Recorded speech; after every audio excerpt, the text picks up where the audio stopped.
Hello friends, आपका स्वागत है हमारे यूट्यूब चैनल स्टडी 15 पर। तो आज से हम आधुनिक इतिहास की क्लासेस शुरू करने जा रहे हैं। इसमें हम बहुत ही महत्वपूर्ण क्वेश्चंस को करेंगे जो आपके आने वाले एग्जाम्स के लिए बहुत इंपॉर्टेंट है। अगर ये आपने सारे क्वेश्चंस कर लिए तो मैं आशा करता हूँ कि जो आपने पूरा ये यूरोपीय कंपनियों से रिलेटेड जितने भी क्वेश्चंस है उसको आपने पूरा कवर कर लिया है। तो देरी ना करते हुए आज टॉप 50 क्वेश्चंस को हम यहाँ पर सॉल्व करेंगे और इसके अलावा जो आप टॉप 50 क्वेश्चंस हो, अगले क्वेश्चंस होंगे वो हमारी पार्ट 2 वीडियो में आएगी।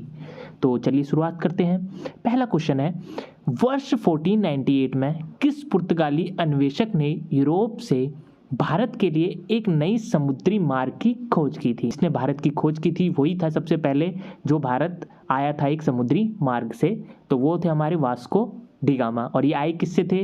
ये एक साओ गैब्रियल नाम का एक क्या था, इनके जहाज का नाम था, जिसके थ्रू ये क्या आए थे, यहाँ पर हमारे भारत आए थे। तो नेक्स्ट क्वेश्चन, भारत की तरफ से आने वाले समुद्री मार्ग की खोज किसने की थी? जो वास्को डी गामा थे पुर्तगाली, उन्होंने समुद्री मार्ग से भारत आने की खोज की थी। तीसरा question, Vasco D gamma Bharat कब आया था? तो वास्को डी गामा जो भारत आया था वो आया था हमारा 1498 में। नेक्स्ट क्वेश्चन, भारत के लिए समुद्री मार्ग की खोज का श्रेय किसे जाता है? तो हमारे पुर्तगाली वास्को डी गामा थे उनको जाता है। तो ये पुर्तगाली थे जिन्होंने समुद्री मार्ग से भारत की खोज की थी। अगला क्वेश्चन, फ्रांसीसी खोजकर्ता वास्को डी गामा पहली बार समुद्र के रास्ते भारत कहां पर उतरा था? तो ये उतरे थे हमारे कप्पड़ केरल में। कप्पड़ केरल में हमारे क्या होते, वास्को डी गामा पहली बार भारत में यहीं पर उतरे थे, जहां पर इनका स्वागत किसने किया था? जमोरिन नाम के एक वहां का जो शासक था उसने किया था। उस शासक का नाम बताइए जिसने वास्को डी गामा का कलिकट में स्वागत किया था। देखिए अभी अभी मैंने बताया वो जमोरिन था, वहां का एक शासक, जिसने जब वास्को डी गामा समुद्र के रास्ते से भारत आया था तो वहां पर उसका किसने स्वागत किया था कलिकट पर, जो अभी कहां पर है, केरल में है, जमोरिन नाम के शासक ने। अगला प्रश्न, भारत आने वाले प्रथम यूरोपियन कौन थे? तो पहले यूरोपियन कौन थे? पुर्तगाली थे, क्योंकि पुर्तगाली सबसे पहले भारत आए थे। अगला प्रश्न, किस यूरोपीय समुदाय ने भारत के साथ प्रथम व्यापारिक संबंध स्थापित किया? तो वो कौन थे? वो थे हमारे पुर्तगाली, क्योंकि ये सबसे पहले क्या हुए थे, भारत आए थे, जिन्होंने अपनी कंपनी यहां पर स्थापित की थी। पुर्तगाली उपनिवेश का प्रथम वायसरॉय भारत में कौन हुआ? तो वो कौन था जो भारत का प्रथम वायसरॉय बना, वो भी पुर्तगाल का? तो वो थे हमारे Francisco de Almeida. Francisco de Almeida पहले हमारे क्या थे, पुर्तगाली वायसरॉय थे। अगला प्रश्न, कौन से पुर्तगाली नेता ने ब्लू स्टार पॉलिसी यानी नीला जल योजना की शुरुआत की थी? मोस्ट इंपॉर्टेंट क्वेश्चन, स्टार लगा लीजिए, ये क्वेश्चन बहुत ही बार पूछा जा चुका है। तो ये क्वेश्चन जो ब्लू स्टार पॉलिसी है, ये पुर्तगाली नेता किसने शुरू करी थी? तो ये थे हमारे फ्रांसिस्को डी अल्मेडा, जो हमारे क्या थे, पहले पुर्तगाली वायसरॉय थे। अगला प्रश्न, 1505 में भारत में पहले पुर्तगाली वायसरॉय द्वारा किस किले का निर्माण किया गया था? वो था हमारा Saint Angelo fort. Saint Angelo fort को 1505 में पहले पुर्तगाली वायसरॉय ने बनाया था, वो भी फ्रांसिस्को डी अल्मेडा ने। अगला प्रश्न, भारत में पुर्तगालियों ने निम्न में से किस स्थान पर अपने पहले किले या दुर्ग का निर्माण किया था? तो वो कौन सी जगह थी जहां पर इन्होंने सबसे पहले अपना किला बनाया था? जो हमारे वायसरॉय जो थे फ्रांसिस्को डी अल्मेडा, तो उन्होंने बनाया था हमारे कोचिन में। कोचिन एक ऐसा स्थान था जहां पर इन्होंने सबसे पहले अपना किले का निर्माण किया था। किसने किया था? पुर्तगालियों ने। अगला प्रश्न, पुर्तगाली व्यापारी गोवा की भूमि पर पहली बार किस सदी में आए थे? तो वो आए थे हमारे 16वीं सदी में। 16वीं सदी में पुर्तगाली व्यापारी गोवा की भूमि पर पहली बार आए थे। अगला प्रश्न, गोवा के चर्चेज और कॉन्वेंट को किसके द्वारा बनवाया गया था? तो किसके द्वारा बनवाया गया था? यहाँ के जितने भी चर्चेज थे और कॉन्वेंट थे वो थे हमारे पुर्तगाली, क्योंकि ये सबसे पहली कंपनी थी जो भारत आई थी। अगला क्वेश्चन, निम्नलिखित में से किस आंदोलन ने गोवा में पुर्तगाली राज्य को समाप्त करने में महत्वपूर्ण भूमिका निभाई थी? तो वो कौन सा आंदोलन था? पूछा जा चुका है, पूछा भी जाएगा कि भाई गोवा में अगर पुर्तगाली राज्य को समाप्त करना है तो उसके लिए कौन सा आंदोलन था? तो वो था हमारा गोवा मुक्ति आंदोलन। गोवा मुक्ति आंदोलन था जिसने गोवा में पुर्तगालियों को समाप्त करने की भूमिका निभाई थी। अगला क्वेश्चन, भारत में पुर्तगाली सत्ता की वास्तविक नींव रखने वाला महानतम पुर्तगाली गवर्नर कौन था? भारत में पुर्तगाली सत्ता की जो वास्तविक नींव रखी थी वो कौन से हमारे पुर्तगाली गवर्नर थे? वो थे हमारे अल्बुकर्क। अगला प्रश्न, वह कौन सी फैक्ट्री थी जो बंगाल में पुर्तगालियों द्वारा स्थापित की गई थी? वो हमारी हुगली फैक्ट्री थी जिन्होंने पुर्तगाली के द्वारा स्थापित की थी, वो भी कहां पर? बंगाल में। अगला क्वेश्चन, हुगली को बंगाल की खाड़ी में समुद्री लूटपाट के लिए किसने अड्डा बनाया था? तो वो कौन थे हमारे? वो थे हमारे पुर्तगाली, क्योंकि पुर्तगालियों ने बंगाल में हुगली नदी पर ही अपनी सबसे पहली फैक्ट्री स्थापित की थी।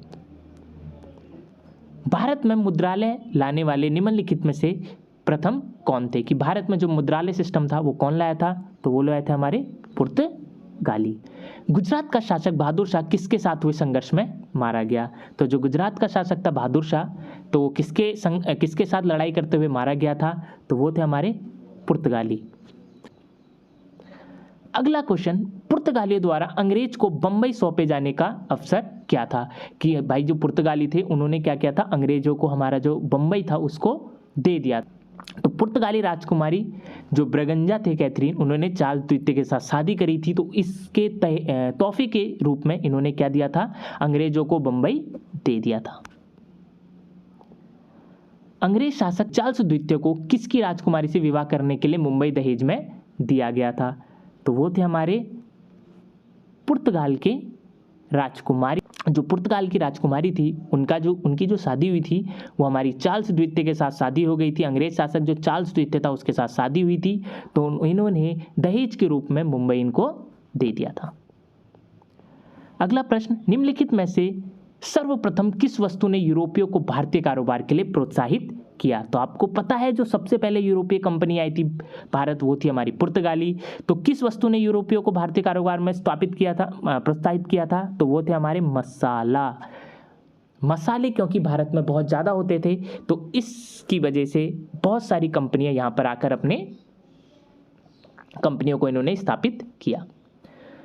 अगला क्वेश्चन है, श्रीलंका में डच और पुर्तगाली उपनिवेशवादियों के वंशजों को क्या कहा जाता है? बहुत ही ज़्यादा इंपॉर्टेंट क्वेश्चन है, स्टार लगा लीजिए कि जो श्रीलंका में जो डच और पुर्तगाली उपनिवेशवादियों थे उनके वंशज को क्या कहा जाता था? तो उनके वंशजों को कहा जाता था बुर्गेर कहा जाता था उनके वंशजों को। अगला प्रश्न, पौंडीचेरी के संदर्भ में निम्नलिखित कथनों पर विचार कीजिए। ऐसे क्वेश्चन आजकल बहुत ज़्यादा पूछे जा रहे हैं, तो ध्यान दीजिए इस पर। पौंडीचेरी पर कब्जा करने वाली पहली यूरोपीय शक्ति पुर्तगाली थे। पौंडीचेरी पर कब्जा करने वाली जो दूसरी यूरोपीय शक्ति थी वो फ्रांसीसी थे। अंग्रेजों ने कभी पौंडीचेरी पर कब्जा नहीं किया। तो इनमें से कौन सा सही है? केवल 2 और 3, या केवल 1, केवल 3, या 1, 2, 3? तो इसका आंसर है केवल 1, क्योंकि पौंडीचेरी पर कब्जा करने वाली जो पहली यूरोपीय शक्ति थी वो कौन सी थी? पुर्तगाली थी, और अंग्रेजों ने भी पौंडीचेरी पर कब्जा किया था। तो इसका जो सही आंसर है वो पहला है कि जो पौंडीचेरी पर कब्जा किया था सबसे पहले किसने किया था? यूरोपीय शक्ति जो थी वो क्या थी? पुर्तगाली थी। भारत में सबसे पहले आने वाले तथा सबसे बाद में जाने वाले पुर्तगाली। तो सबसे पहले आपको पता है जो पुर्तगाली थे वो सबसे पहले भारत आए थे, और सबसे अंतिम भी कौन गए थे? हमारे पुर्तगाली ही थे। इन स्मारकों में से किसमें सेंट फ्रांसिस जेवियर के अवशेषों को प्रतिष्ठित किया गया है? तो वो था हमारा पोम जीसस के बेसिलिका। इस स्मारक में सेंट फ्रांसिस जेवियर के अवशेषों को प्रतिष्ठित किया गया है। तो उसका सही आंसर है बोम जीसस के बेसिलिका। अगला प्रश्न, भारत के साथ व्यापार के लिए सर्वप्रथम संयुक्त पूंजी कंपनी किन लोगों ने आरंभ की थी? तो इसका सही आंसर है डच, क्योंकि डच पहले थे जिन्होंने संयुक्त पूंजी के साथ हमारे साथ व्यापार करना शुरू किया था। भारत में डच का सबसे प्रारंभिक उपनिवेश किसे कहा जाता है? इन्होंने सबसे पहले अपनी जो फैक्ट्री थी वो कहाँ पर स्थापित की थी? तो वो मसूलीपट्टनम में स्थापित की थी। डचों के द्वारा जो सबसे पहले प्रारंभिक उपनिवेश कहा गया था वो था हमारा मसूलीपट्टनम। निम्नलिखित में से किन स्थानों पर डचों ने अपने व्यापारिक अड्डे स्थापित किए? तो डचों ने सूरत, भरूच, आगरा, नागपट्टनम, चिंसूरा, मछलीपट्टनम, कोचिन, अहमदाबाद, पटना, इन सभी जगहों पर इन्होंने व्यापारिक अड्डे स्थापित किए थे। तो इसका सही आंसर है उपरोक्त सभी। अगला क्वेश्चन है, डच लोगों द्वारा भारत में व्यापार के लिए किन बंदरगाहों का प्रयोग किया गया था? तो इसका सही आंसर है मसूलीपट्टनम। हाँ भाई, इस व्यापार इसके लिए भी इन्होंने क्या किया था, इस बंदरगाह का उपयोग किया था। पुलिकट का भी उपयोग किया था और नागपट्टनम का भी उपयोग किया था, जो हम अपने इससे पहले वाले क्वेश्चन में कर चुके हैं। तो ये सभी के सभी क्या थे, इनके व्यापारिक बंदरगाह थे। अगला क्वेश्चन, बंगाल में निम्न में से कौन सा कारखाना डचों ने स्थापित किया था? तो डचों द्वारा कौन सा ऐसा कारखाना था जो बंगाल में स्थापित किया गया था? तो वो था हमारा चिंसूरा। पुर्तगालियों द्वारा हुगली में किया गया था अपना कारखाना, और डचों द्वारा बंगाल में कहां पर किया गया था? चिंसूरा ऐसी जगह थी जहां पर डचों ने अपना पहला कारखाना स्थापित किया था बंगाल में।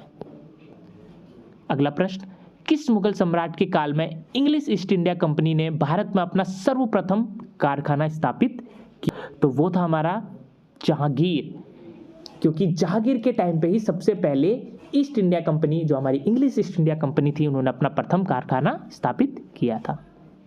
भारत का बादशाह उस समय कौन था जब ब्रिटेन की ईस्ट इंडिया कंपनी की स्थापना हुई थी? तो जब ब्रिटेन ने अपनी ईस्ट इंडिया कंपनी की स्थापना की थी तो उस समय हमारे अकबर थे। अगला प्रश्न, ईस्ट इंडिया कंपनी के निर्माण के समय इंग्लैंड का शासक कौन था? जब ईस्ट इंडिया कंपनी का निर्माण हुआ था तो उस समय इंग्लैंड के जो शासक थे वो थे हमारी एलिजाबेथ प्रथम। अगला प्रश्न, अंग्रेजी ईस्ट इंडिया कंपनी को किस नाम से भी जाना जाता है? मोस्ट इंपॉर्टेंट क्वेश्चन, काफी बार पूछा गया है कि जो अंग्रेजी ईस्ट इंडिया कंपनी थी उसे किस और नाम से भी जाना जाता है? तो वो कौन सी कंपनी थी? John company. जॉन कंपनी के नाम से भी ईस्ट इंडिया कंपनी को जाना जाता था। अगला प्रश्न, ईस्ट इंडिया कंपनी का गठन किस वर्ष हुआ था या कौन सी ईस्वी में हुआ था? तो वो कौन सी ईस्वी में हुआ था? ईस्ट इंडिया कंपनी की जो स्थापना हुई थी वो हुई थी हमारे 1600 ईस्वी में या 1600 वर्ष में। अंग्रेजी यानी ब्रिटिश ईस्ट इंडिया कंपनी ने खुद को भारत में किस दौरान स्थापित किया? तो किस दौरान स्थापित किया था? तो इसका सही आंसर, इन्होंने अपनी सबसे पहली जो ब्रिटिश ईस्ट इंडिया कंपनी ने अपनी जो स्थापना की थी वो 1600 ईस्वी में की थी। तो इसका आंसर है ए, 1600 से 1612 की अवधि के टाइम पे इन्होंने अपनी ईस्ट इंडिया कंपनी भारत में स्थापित की थी। अगला प्रश्न, 1600 में भारत में व्यापार चौकियों की स्थापना के लिए किसने ईस्ट इंडिया कंपनी को अधिकार दिया था? तो 1600 ईस्वी में जब भारत में व्यापार चौकियों की स्थापना हो रही थी तो उस टाइम पे ईस्ट इंडिया कंपनी को यह अधिकार किसने दिया था? तो वो थी हमारी महारानी एलिजाबेथ प्रथम। तो इन्होंने क्या दिया था? अधिकार दिया था ईस्ट इंडिया कंपनी को व्यापार चौकियों की स्थापना करने के लिए। अगला प्रश्न, अंग्रेजों ने भारत में अपनी पहली फैक्ट्री कहाँ स्थापित की थी? तो अंग्रेजों ने अपनी पहली फैक्ट्री सूरत में स्थापित की थी। अगला प्रश्न, अंग्रेजों ने अपना पहला व्यापारिक केंद्र कहाँ स्थापित किया था? तो पहली फैक्ट्री तो हमारी इन्होंने सूरत में करी थी, लेकिन इन्होंने अपना पहला व्यापारिक केंद्र कहाँ स्थापित किया था? तो वो भी सूरत में ही किया था। अगला प्रश्न, निम्नलिखित यूरोपीय व्यापारिक कंपनियों में से किसने सूरत में सर्वप्रथम अपना कारखाना स्थापित किया? तो वो कौन सी व्यापारिक कंपनी थी या कौन सी यूरोपीय व्यापारिक कंपनी थी जिसने सूरत में अपना सर्वप्रथम कारखाना स्थापित किया था? तो वो थे हमारे अंग्रेज थे वो पहले यूरोपीय व्यापारिक कंपनी जिन्होंने सूरत में अपना कारखाना सर्वप्रथम स्थापित किया था। अगला प्रश्न, वर्ष 1613 में अंग्रेजी ईस्ट इंडिया कंपनी को कहाँ एक कारखाना स्थापित करने की अनुमति मिली? बहुत इंपॉर्टेंट क्वेश्चन है। 1613 ईस्वी में जब अंग्रेजी ईस्ट इंडिया कंपनी को कारखाना खोलने के लिए अनुमति मिली थी तो उन्होंने कहाँ पर खोला था? तो वो था हमारा सूरत। अगला प्रश्न, सूरत में अंग्रेजों को 1613 ईस्वी में कारखाना लगाने का फरमान जहांगीर ने किस कारण से जारी किया? कि पुर्तगालियों को भगाने के लिए अंग्रेज द्वारा मुगल शासक को नौसैनिक सहायता के गुप्त प्रस्ताव के कारण, अंग्रेजों और पुर्तगालियों के बीच समझौते के कारण, नूरजहां को मिली बड़ी घूस के कारण, कि अंग्रेजों द्वारा पुर्तगाली बेड़े को पराजित किए जाने के कारण? जो इसका सही आंसर है वो है डी, कि अंग्रेजों द्वारा पुर्तगाली बेड़े को पराजित किए जाने के कारण जहांगीर ने फरमान जारी किया सूरत में कि अंग्रेज अपने कारखाने खोल सकते हैं क्योंकि उन्होंने पुर्तगाली बेड़े को पराजित किया था। निम्नलिखित ब्रिटिश कंपनियों में से किसे भारत में व्यापार करने का पहला अधिकार पत्र प्राप्त हुआ? तो ब्रिटिश कंपनियों में से किसे भारत में व्यापार करने का पहला अधिकार पत्र प्राप्त हुआ था? तो वो थी हमारी लीवेंट कंपनी। लीवेंट कंपनी थी जिसे भारत में प्रथम अधिकार पत्र प्राप्त हुआ था ब्रिटिश कंपनियों में से।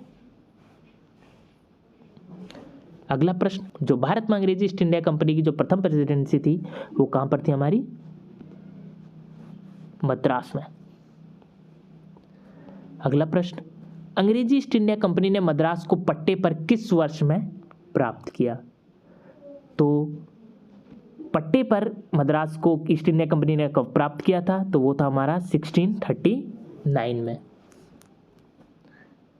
अगला प्रश्न, भारत में ईस्ट इंडिया कंपनी की सत्ता जमाने से पहले भारत किससे बने मुलायम कपड़ों का निर्यात करता था? मोस्ट इंपॉर्टेंट क्वेश्चन है, बहुत ही ज़्यादा इंपॉर्टेंट क्वेश्चन है। तो इसका सही आंसर है सूती एवं रेशम के मुलायम कपड़ों का ये निर्यात करता था।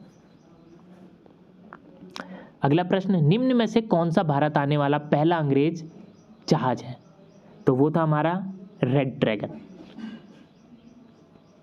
तो इसका सही आंसर है रेड ड्रैगन। भारत आने वाला पहला अंग्रेज जहाज जो था वो था हमारा रेड ड्रैगन।